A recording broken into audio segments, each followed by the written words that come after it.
Hi, friends. You know, philosophy students spend a great deal of time studying the history of philosophy.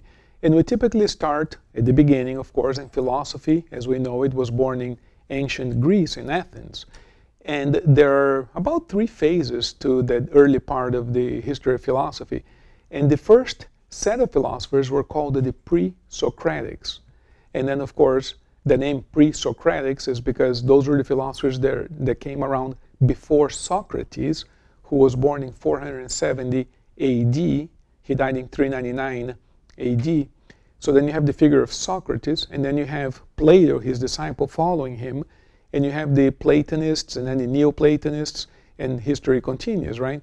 But what's really, really interesting is that just as the figure of Jesus Christ divides the calendar into BC and AD, right, before Christ, and Anno Domini, or before Christ and after Christ, right? I mean, so our calendar, our historical calendars are divided by the existence of one person, right? The same way, the history of philosophy is divided also by the figure of Socrates, the pre-Socratics, Socrates, and those that follow Socrates. And so the question is, what's so interesting about Socrates? Well, we can ask, what does Socrates replace? The pre-Socratics.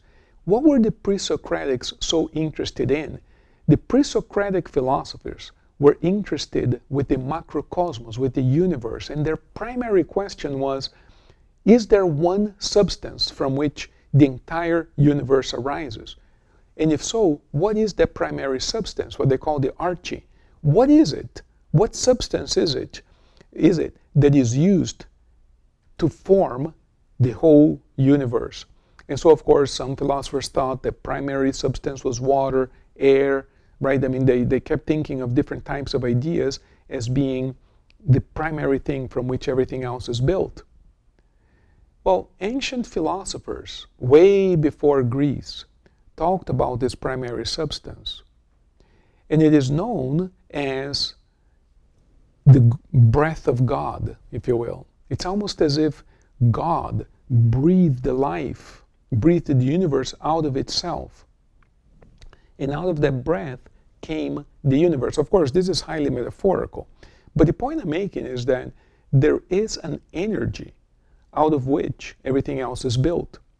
That energy begins to condense as it separates from the source.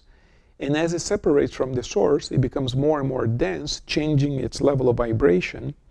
And as that level of vibration is changed in different ways, it gives rise to the different forms of energy or the different forms of matter that we know in the universe as we understand it to be today. That primary energy, the primary substance that creates everything else that we know of, is a fascinating idea. So, in 1947, a Bedouin found some manuscripts in Nag Hammadi. And in those manuscripts, they talk about this substance. They called it nous, the nous. And it's very, very interesting because the concept of the substance has been talked about for thousands of years. Imagine this. There is, in fact, an energy out of which everything else is built. Now, why does that matter to you and I here today? It matters because everything that exists, starting with your body and starting with the physical world as we know it, because it's built out of this substance, you actually can have a certain amount of influence over the substance with your mind, with your feelings. You can actually change your body, change your life, and change your world by understanding that you're basically creating it by shaping the substance with your thoughts and with your words. Begin to pay attention to the words that you use. Begin to pay attention to what you're thinking about when you think that you're idle. You see, you and I think that our thoughts don't matter because they're private. They only happen within our heads. What really matters is our behavior, what I do to other people. But what I'm thinking about inside of my mind doesn't really matter that much. That's what we mostly think, right? And I'm here to tell you that actually is the other way around. Because our external behavior is a product of our private, most private thoughts. And our most private thoughts are going to be generating the very world that we live in.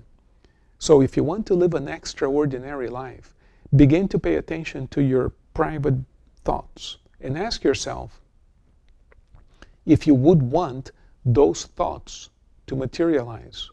In other words, to become real. Whatever you're thinking about, ask yourself, would I want that to be a reality right now in my life? And if the answer is no, find a way to not think that thought anymore. Find a way to not think that thought anymore.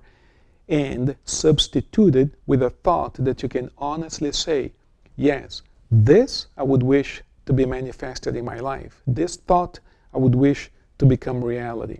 Think only those thoughts that are consistent with where you want to go with your life, what you want to build in your world, in your kingdom. Think those thoughts and you're going to live an extraordinary life. And you know, these are the sorts of concepts that we use in therapy all day long. And therapy clients are always asking me, wow, this is fascinating, they say. Where can I learn more? And I tell them, well, I'm glad you asked. You know, we have a school right here in Miami, Florida. For over 30 years, we've been sharing these ideas. And you can be a part of the program as well.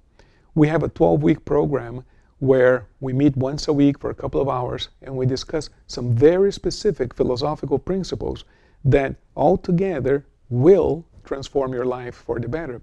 You will live the life of your dreams if you will take the time to study, learn, and master these principles and put them to good use in your own life. So let us know if you're interested in these kinds of classes, these kinds of experiences. We're more than happy to send you all the information that you need, and I'm looking forward to meeting you in person and working with you. Thank you very much.